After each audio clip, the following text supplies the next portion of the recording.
बिस्मिल्लाहिर्रहमानिर्रहीम। अस्सलाम वालेकुम। मैं हूं डॉक्टर हिरा शकील। वेलकम करती हूं अपने यूट्यूब चैनल पे। जी तो दोस्तों, आज हम जिस टॉपिक पे बात करेंगे वो है हाइट। हाइट हमारी पर्सनैलिटी का एक बहुत अहम पार्ट होता है। अगर हमारी हाइट अच्छी नहीं होती तो कई बार ऐसा होता है हम बहुत ज़्यादा कॉम्प्लेक्स का शिकार हो जाते हैं। आज मैं आपको बताऊंगी कि अगर आपके बच्चे की हाइट अच्छी ग्रो नहीं हो रही है, आपको लग रहा है कि वो और बच्चों के मुकाबले में जो उसकी एज ग्रुप के हैं उनसे उसकी हाइट कम है, तो आपको क्या करना चाहिए। मैं आज आपको होम्योपैथिक मेडिसिन बताऊंगी जो कि सेफ भी हैं और साथ ही साथ उसके पीछे कौन सी वजूहात हैं कि बच्चे की हाइट इन सब को इफेक्ट करते हैं। क्या एक्चुअल एज है जिसमें हमारी हाइट बढ़ सकती है। दोस्तों, हाइट एक ऐसी चीज़ है जिसे हर कोई चाहता है कि उसकी हाइट अच्छी हो, वो लंबा दिखे और वो इस तरह अपनी ओवरऑल पर्सनैलिटी में काफ़ी ग्रूमिंग भी फील करता है। लेकिन कुछ बच्चों में आपने देखा ही होगा कि उनका डेवलपमेंट बहुत कमज़ोर है, पुअर है और जो उसके एज के जो बच्चे हैं वो काफ़ी लंबे हो रहे हैं और आपका बच्चा अच्छे से ग्रो ही नहीं कर रहा है। अगर इन सब कॉजेज़ की मैं बात करूँ तो कुछ फैक्टर बहुत ही इम्पोर्टेंट होते हैं जिससे बच्चे सही ग्रो नहीं करते। जिसमें है सबसे पहले मेन फैक्टर वो है आपके पेरेंट्स की हिस्ट्री। अगर आप या आपके माँ-बाप बहुत ज़्यादा टॉल या लंबे नहीं हैं तो ये पॉसिबल है कि आपका बच्चा टॉल ना हो। इसके साथ-साथ ये होता है कि बच्चों में शुरुआत के टाइम पे जो उनके ग्रोथ फैक्टर्स हैं वो अच्छे से सीक्रेट नहीं हो रहा होता, जिसको हम ग्रोथ हार्मोन बोलते हैं। लेकिन जैसे-जैसे बच्चा बड़ा होने लगता है 10, 12, 13 साल की उम्र में, तब अच्छे से उनकी बॉडी में ग्रोथ हार्मोन का सेक्रेशन होता है और बच्चा बढ़ना शुरू हो जाता है। आप 10 साल की उम्र से पहले बच्चों को दवाओं पे मत रखिए, इसका कोई फ़ायदा नहीं होता। लेकिन अगर 10 या 12 साल की एज में अगर आपको लग रहा है कि बच्चा अपने एज ग्रुप वाले बच्चों से बहुत शॉर्ट है, तब आपको उसको लेके परेशान होने की ज़रूरत हो सकती है।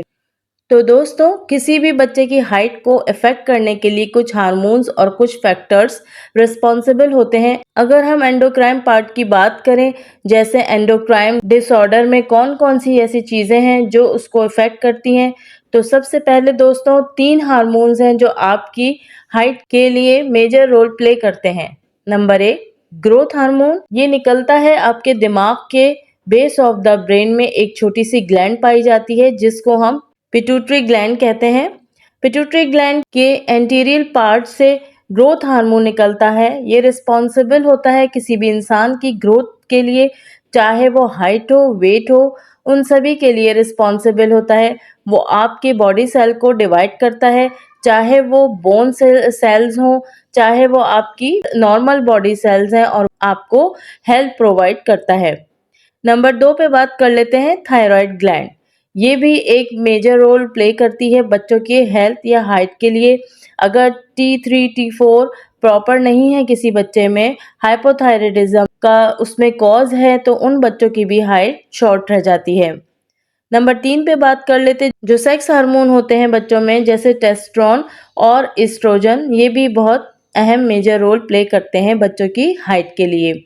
स्पेशली प्यूबर्टी के टाइम पे अगर इन हार्मोन्स का सिक्रेशन प्रॉपर नहीं है तो उन बच्चों में भी हाइट शॉर्ट रह जाती है। ये कुछ मेजर कॉजेज हैं जो हमने आपको बताए हैं। नेक्स्ट बात हम करेंगे, अगर किसी भी बच्चे में क्रॉनिक इलनेस की टेंडेंसी रही है, जैसे बच्चा बहुत ज़्यादा बीमार रहा हो बचपन में, या बहुत इन्फेक्शन रहा हो, या बहुत ज़्यादा डिजीजेस रही हैं, उन बच्चों में भी देखा गया है जो उनकी हाइट है, डेवलपमेंट है, वो बहुत ज़्यादा मुतासिर होता है नॉर्मल दूसरे बच्चों से। तो ये वो कॉजेज हो गए, कुछ ऐसी वजूहात हो गई जो उनकी हाइट को या उनकी जनरल बॉडी को इफेक्ट करते हैं नॉर्मल हेल्दी ग्रोथ के लिए। तो दोस्तों, आज इस पे हम कुछ होम्योपैथिक मेडिसिन के बारे में बात करेंगे कि आप ये मेडिसिन बच्चों को दें, स्पेशली उन बच्चों के पेरेंट्स जिनमें हेरिडिटी फैक्टर भी हैं, वो पेशेंट शॉर्ट हाइट के हैं और उनको लगता है उनके बच्चों की भी हाइट शॉर्ट रह जाएगी। क्योंकि वो खुद शॉर्ट हाइट है, तो वो पेरेंट्स ऐसे बच्चों को दवा शुरू करवा सकते हैं। आप टाइमली मेडिसिन को बच्चों में शुरू कर दें ताकि उनके ग्रोथ हार्मोन्स, उनके ओवरऑल जो उनके हार्मोन्स हैं और उनकी सेक्रेशन बहुत अच्छी हो जाएगी और उनकी ग्रोथ अफेक्टेड नहीं होगी और उनकी हाइट भी बहुत अच्छी हो जाएगी।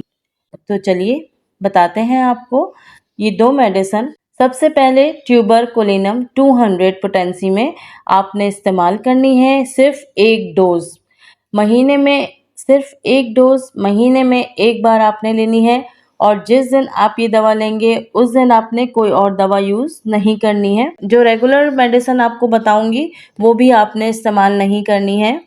जब आप ये दवा इस्तेमाल कर लेंगे जैसे आज आप, तो उसके 24 घंटे गुजरने के बाद नेक्स्ट डे आपको जो मेडिसिन इस्तेमाल करनी है वो है सिफ्लेनम 1 mg। सिफ्लेनम 1 mg की 1 डोज लेनी है। ये दवा भी आपको जिस दिन लेनी है उस दिन आपने कोई और मेडिसिन नहीं लेना, इस्तेमाल नहीं करना। चलिए तो बताती हूँ डाइल्यूशन। अगर बच्चा शॉर्ट हाइट होने के साथ साथ थोड़ा सा चबी भी हो, यानी थोड़ा सा मोटा सा हो, तो उसको हम ब्राइटा का 3x में इस्तेमाल कराएंगे। अगर आपको इसकी डाइल्यूशन मिलती है तो 2 ड्रॉप्स 3 टाइम सुबह दोपहर शाम आपने इसको इस्तेमाल करवाना है। और अगर आपको ये टैबलेट फॉर्म में मिलती है तो एक एक टैबलेट दिन में 3 बार इस्तेमाल करवानी है। नेक्स्ट मेडिसिन हमारी है ब्राइटा फॉस 3x। अगर बच्चा शॉर्ट हाइटेड है और बहुत दुबला पतला भी है तब आपको ब्राइटा फॉस 3x देनी है। ब्राइटा कार्ब 3x नहीं देनी, सिर्फ ब्राइटा फॉस आपने 3x में पतले दुबले बच्चे को इस्तेमाल करवाना है। ये मेडिसिन दोस्तों बहुत अच्छे रिजल्ट देती है अगर आप शॉर्ट हाइटेड हैं तो। और ख़ास इम्पोर्टेंट बात इसमें यह है कि अगर ये दवाइयाँ बच्चियाँ यानी गर्ल्स इस्तेमाल कर रही हैं तो वो 10 साल से लेकर 13 से 15 साल तक की बच्चियाँ इस दवा को यूज़ करें, क्योंकि इसी टाइम इनके हार्मोन्स अच्छी तरह काम कर रहे होते हैं। ये दवा उनको बहुत फ़ायदा करेगी। और अगर लड़के बॉयज़ यूज़ कर रहे हैं तो 13 से 14 साल से लेकर 20 से 21-22 साल तक के लड़के इस दवा को इस्तेमाल कर सकते हैं, क्योंकि आफ्टर 22 इयर्स में जो बोन्स हैं उसमें फ्यूज होना शुरू हो जाती हैं और जब एक बार बोन फ्यूज हो गई तो बॉडी नहीं बढ़ सकती, आपकी हाइट नहीं बढ़ सकती। तो कोशिश करें कि 20 साल से पहले पहले अपनी मेडिसिन को इस्तेमाल करना शुरू कर दें। तो ये था हमारा आज का टॉपिक हाइट के ऊपर। तो उम्मीद करती हूँ दोस्तों वीडियो पसंद आ रहा हो तो उसे लाइक ज़रूर करें, शेयर करें और अभी तक अगर आपने मेरे चैनल को सब्सक्राइब नहीं किया है तो चैनल को ज़रूर सब्सक्राइब करें।